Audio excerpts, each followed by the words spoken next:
दिल्ली या आरसीबी कौन होगी प्लेऑफ की दूसरी टीम? आज हो जाएगा फैसला। नमस्कार, मेरा नाम है अमित कुमार और आप देख रहे हैं लोकमत हिंदी। आज जो है बहुत बड़ा मैच है आईपीएल का, क्योंकि दिल्ली कैपिटल्स और रॉयल चैलेंजर बेंगलुरु दोनों ही टीम चाहेगी कि वो जीते और दूसरे स्थान पे पहुंचे।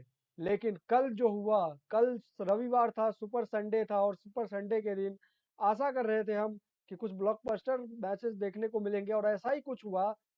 चेन्नई ने, वही चेन्नई जो शुरुआती मुकाबलों में लगातार हार झेल रही थी, उसी चेन्नई ने पंजाब को समेट दिया और पंजाब की गाड़ी को पटरी से उतार दिया। चेन्नई तो खुद डूबी ही थी, वो पंजाब को साथ ले डूबी, क्योंकि चेन्नई ने पंजाब को हराया और पंजाब की उम्मीदों पर पानी फेर दिया। वहीं दूसरे मुकाबले में केकेआर ने राजस्थान को पटकनी दी और केकेआर ने अपनी उम्मीदें जिंदा रखी हुई है। तो इन दोनों मुकाबलों में क्या कुछ रहा और आज क्या हो सकती है दोनों टीमों की प्लेइंग 11, इस पे चर्चा करेंगे विस्तार में। पहले एक नजर डाल लेते हैं कल के पहले मुकाबले पे। कल दिल में पंजाब और चेन्नई का मैच हुआ, जिसमें केएल राहुल कप्तान थे और महेंद्र सिंह धोनी ने टॉस जीता और टॉस जीतकर उन्होंने पहले गेंदबाजी का फैसला किया। इस दौरान एक अच्छी खबर यह भी रही कि टॉस के दौरान जब धोनी से ये पूछा गया क्या पीली जर्सी में वो उनका आखिरी मुकाबला होगा, तो इस पर धोनी ने कहा नहीं, डेफिनेटली नॉट। इसका मतलब ये हुआ कि धोनी अगले साल भी चेन्नई की तरफ से खेलेंगे और धोनी के फैंस इस खबर के बाद से ही सोशल मीडिया पर लगातार अपनी प्रतिक्रियाएं दे रहे हैं। बहरहाल मैच में कुछ ऐसा हुआ कि पंजाब ने शुरुआत तो ताबड़तोड़ की। मयंक अग्रवाल, केएल राहुल, बड़े बड़े शॉट्स ग्राउंड के चारों तरफ, ऐसा लग रहा था कि 200 प्लस स्कोर बन सकता है। लेकिन नौबत ये रही कि पंजाब आखिरकार 153 रन ही बना सकी। उसमें भी दीपक हुड्डा ने 32 गेंदों में 62 रनों का योगदान दिया, वरना पंजाब की टीम 110 या 120 पे ही ढेर हो सकती थी।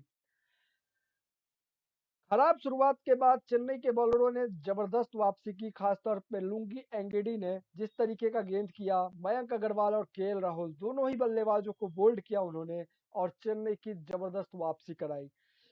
इमरान ताहिर को इस मैच में मौका मिला और उन्होंने अपने उपयोग का टीम को बता दिया कि वो कितने उपयोगी खिलाड़ी हैं। उन्होंने क्रिस गेल को पवेलियन भेजा और वहां से पिंक्स किंग्स 11 पंजाब की गाड़ी पटरी से उतर रही थी।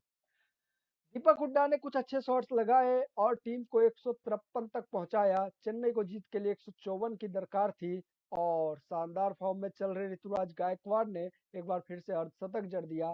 फाफ डू प्लेसी ने भी 48 रन बनाए और चेन्नई ने आसानी से इस मैच को अपने नाम कर लिया।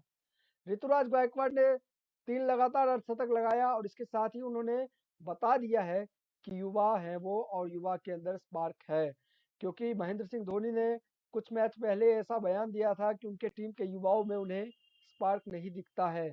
तो ऋतुराज गायकवाड़ ने अपनी बल्लेबाजी से धोनी को और जो भी चेन्नई के समर्थक हैं उन सबको एक आश्वासन दिया है कि वो खेल सकते हैं, बेहतर खेल सकते हैं अगर उन्हें ओपनिंग का चांस मिलता रहा तो। चेन्नई ने पंजाब को बाहर किया। वहीं अब केकेआर और राजस्थान की बात करें तो उन दोनों ही टीमों में ऐसा माना जा रहा था कि राजस्थान जो है वो ज़्यादा मजबूत है। जिस तरीके से उन्होंने 2 मैच जो जीते थे चेज़ करते हुए, खासतौर पे बेन स्टोक्स का जिस तरह का फॉर्म रहा था, लेकिन कल के मुकाबले में ऐसा नहीं हो सका। केकेआर की पारी भी लड़खड़ाई शुरू में, लेकिन इन कप्तान इयान मॉर्गन ने एक छोर से संभाले रखा। आंद्रे रसल को कल मौका मिला, 2 छक्के भी लगाए, लेकिन वो अपनी पारी को बड़ी नहीं बना सके। लेकिन इयान मॉर्गन ने एक छोर से टीम के लिए रन बनाए रखा और केकेआर 191 रनों तक पहुंच गई। मैदान में ओस गिर रही थी और ऐसा लग रहा था ड्यू के कारण राजस्थान रॉयल्स इस लक्ष्य को आसानी से हासिल कर सकती है, क्योंकि इससे पहले मुंबई और जो उनका दूसरा मुकाबला खेला गया था, इन दोनों ही के खिलाफ राजस्थान ने शानदार तरीके से जीत दर्ज की थी।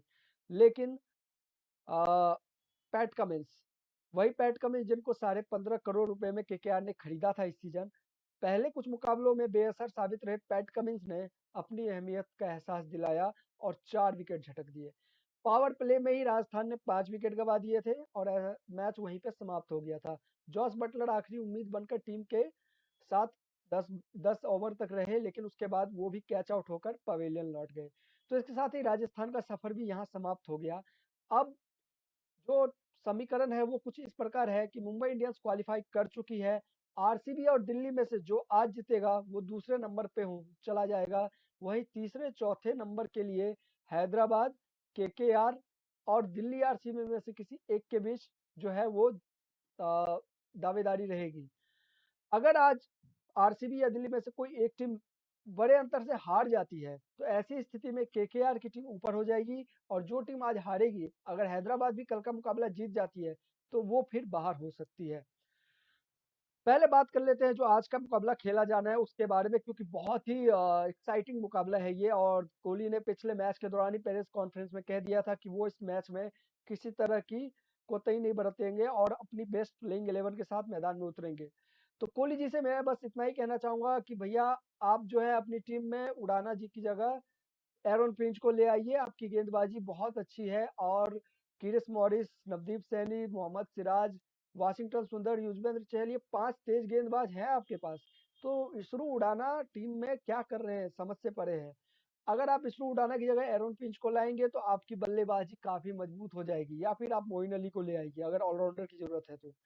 लेकिन आरसीबी की सोच कैसी होती है और वो किस प्लेइंग 11 के साथ आज का मुकाबला खेलने उतरेगी, ये तो वक्त ही बताएगा। वहीं अगर दिल्ली कैपिटल्स की बात करें तो लगातार हार झेल रही, 4 मैच लगातार हार झेल रही दिल्ली ने। दिल्ली वालों ने भी कह दिया है कि बस भैया अब बस करो, इतना नहीं। क्योंकि दिल्ली की टीम जिस तरीके से हार रही है, ऐसा लग रहा है कि शुरुआती कुछ मुकाबलों में ज्यादा ही मैच जीत लिए थे और अब उसका कोटा पूरा कर रहे हैं वो लोग।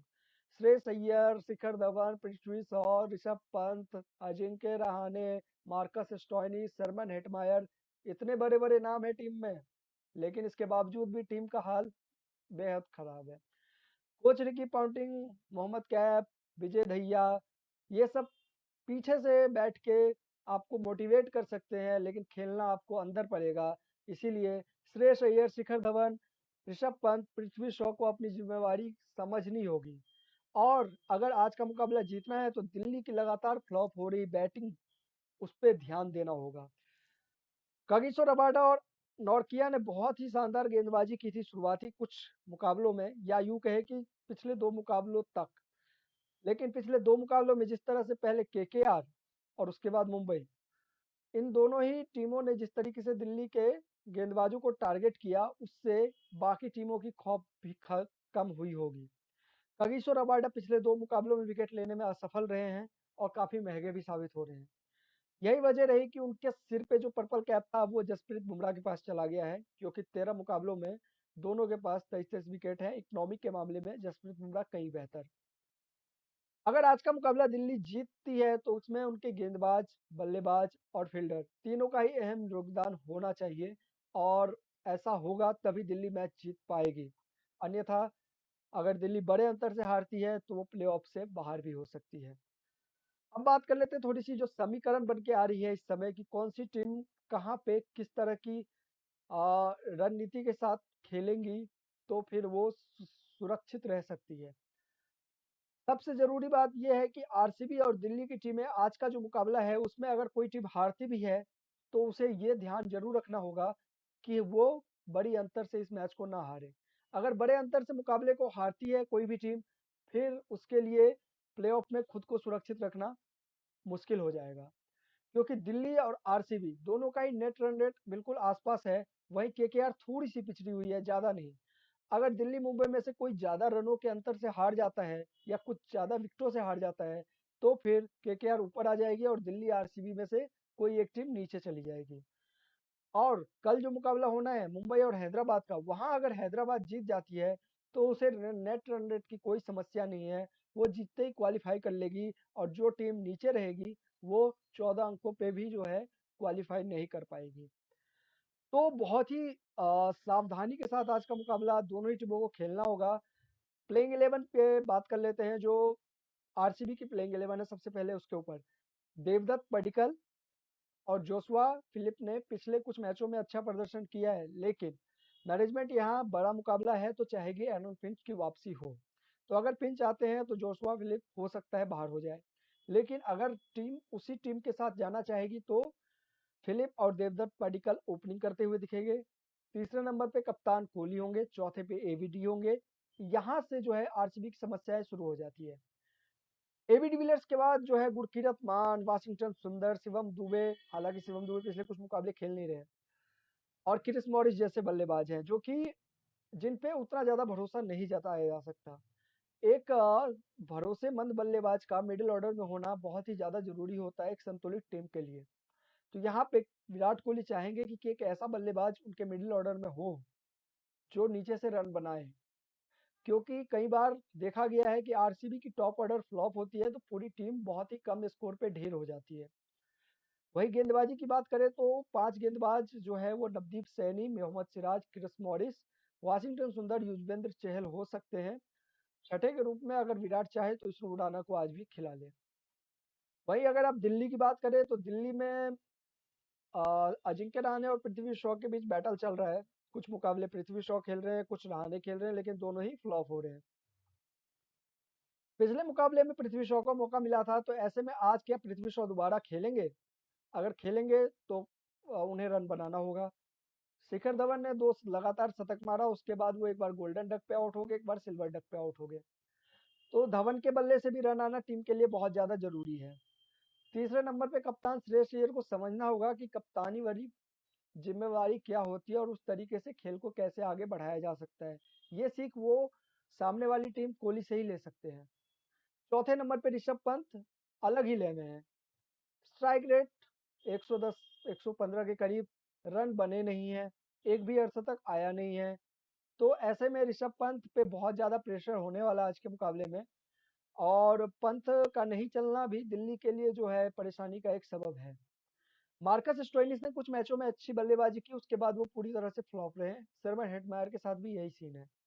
तो ये दोनों इसके बाद जो है दिल्ली के लिए कमान संभालेंगे। गेंदबाजी की बात करें तो पिछले मुकाबले में दिल्ली ने अक्षर पटेल को बाहर रखा था। इसकी बड़ी वजह ये थी कि मुंबई इंडियंस के पास बहुत सारे लेफ्ट हैंडर थे, और अक्षर जो है वो नहीं चाहते थे कि अक्षर पटेल उनके सामने गेंदबाजी करे। लेकिन आज का मुकाबला अलग है, तो परवीन दुबे की जगह अक्षर पटेल को टीम में होना चाहिए। वहीं are Ashwin, Kagiso Rabada, Nokia और हर्षद पटेल, ये दिल्ली की प्लेइंग 11 हो सकती है संभावित। तो आज का मुकाबला जो जीतेगा वो पहुंच जाएगा नंबर 2 पे, और हारने वाली टीम जो है उसके दिल की धड़कनें तेज हो जाएगी। तो आप क्या सोच रहे हैं और आपकी टीम कौन सी है, हमें कमेंट में जरूर बताइए। तब तक के लिए मैं अमित कुमार आपसे इजाजत लेता हूँ। धन्यवाद।